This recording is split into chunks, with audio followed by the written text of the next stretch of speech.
دوستانو، نن مې د یو داسې زبردسته تحفه راوړې ده چې تاسو ډاکټرانو باندې ګرځېدلي یې، په لکو روپۍ به ستاسو خرچه شوي، خو تاسو د هغې سره به ستاسو ښه والی نه راغلی. د حسن بصري صاحب هغه ته چا ذکر وکړو چې فلانکي سړي نکاح کړلی، خو په ده کې څه طاقت نشته چې د کور والا سره میلو شي، یعنی مردانه طاقت چې د چا کمی. دی به دوه هګۍ پخې کړي، پټ په ترېنه وباسي او د هغې نه وروستو په یوه هګۍ باندې به ولیکي والسماء بنیناها بأید وإنا لموسعون، نو او په بله هګۍ باندې به ولیکي والارض فرشناها فنعم الماهدون.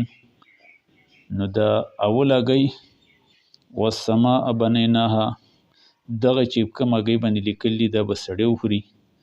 او دا بل هګۍ به زنانه وخوري. انشاء الله د الله رب العزت په فضل کرم باندې